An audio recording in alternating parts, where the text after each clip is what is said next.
Mesdames, Messieurs, bonjour et bienvenue sur notre chaîne YouTube. L'information vous place au sommet du monde. Alors si vous êtes nouveau, abonnez-vous et activez aussi la cloche de notification pour ne plus rien manquer. On commence. Le président Paul-Henri Sandaogo Damiba s'est redonné du sourire à son armée. En effet, après l'échec des terroristes à Bourzanga, tout le détachement militaire décoré par le chef suprême des armées avec une augmentation de salaire. Un des soldats victorieux des terroristes décoré de la Croix de l'armée par le président du Faso, Paul-Henri Sandaogo Damiba, PH présidence du Faso, au lendemain de la vigoureuse riposte des éléments du détachement militaire de Bourzanga à l'attaque terroriste dirigée contre leur base, le président du Faso, le lieutenant-colonel Paul-Henri Sandaogo Damiba, chef suprême des armées a effectué, ce dimanche, une visite opérationnelle sur le site. Il s'est agi pour le chef de l'État de venir saluer la bravoure et l'engagement des hommes face à la puissance de feu d'un ennemi lourdement armé. Nous sommes venus ce matin après l'attaque qui a eu lieu ici hier pour vous témoigner, au nom du gouvernement et de l'ensemble du pays, la satisfaction et la reconnaissance envers l'ensemble du personnel de votre détachement, a déclaré le chef de l'État. Le chef suprême des armées burkinabés et des héros de Bourzanga, PH.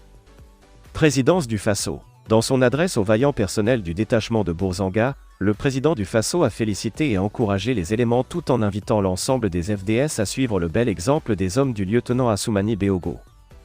Il a rendu un vibrant hommage aux vaillants combattants tombés sur le champ d'honneur pour la défense de la patrie.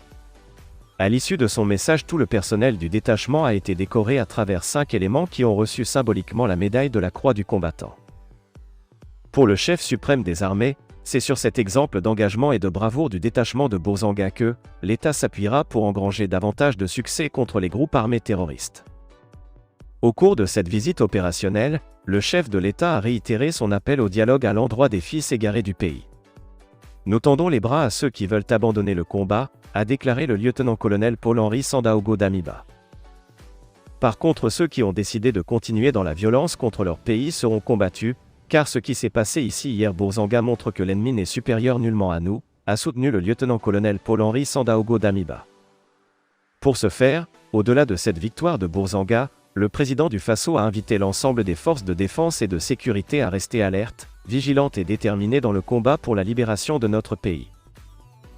En rappel, la riposte du personnel du détachement de Bourzanga a causé d'énormes pertes à l'ennemi établi à plus de 40 terroristes neutralisés, 3 véhicules récupérés dont un blindé, des armes individuelles et collectives, des motos et divers matériels.